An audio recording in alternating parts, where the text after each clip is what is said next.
Hey, entrepreneurs. Today, I want to remind you of the most basic, powerful, foundational question you can ask if you're trying to improve your productivity. I call it the compounding productivity question for a reason. What we're talking about is ratcheting.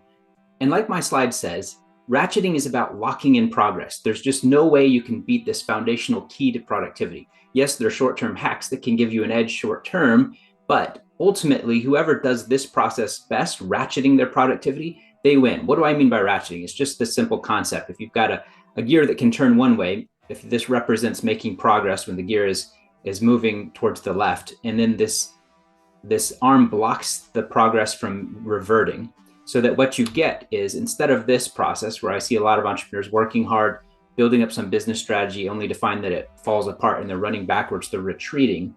Instead, what we want to see is this kind of progress, where each time you succeed at pushing that boulder a little bit higher on the hill toward the summit, toward your goal, there's a stair step feature that sort of locks in that progress. So there's a lot of things you can do with your time.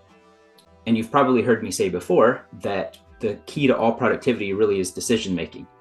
I've also said that the key to decision making for productivity is having a longer time horizon.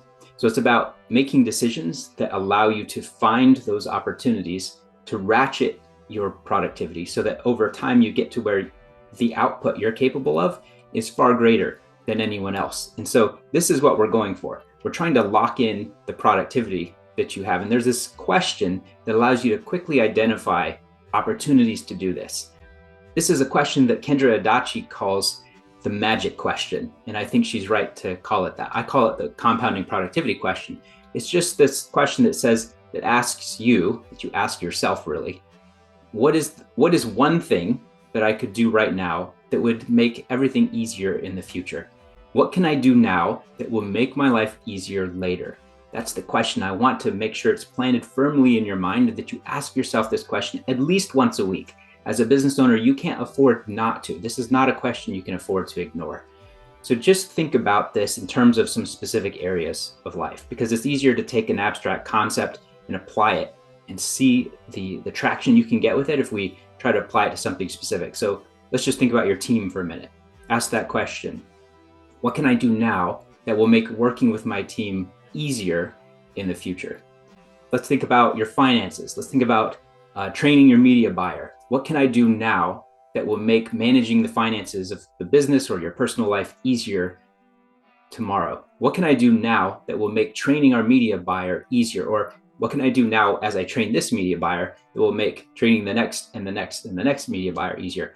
One of my favorite hacks for that, by the way, is just that idea. If you're training someone anyway, turn on the camera, record yourself, do screen share, talk out loud or think out loud as you're even preparing the training, and then record yourself doing the training, and then have someone else, a video editor or a virtual assistant, edit down that training to remove all of the small talk and various other things, just to get it down to the core, most important things that you meant to train that person on.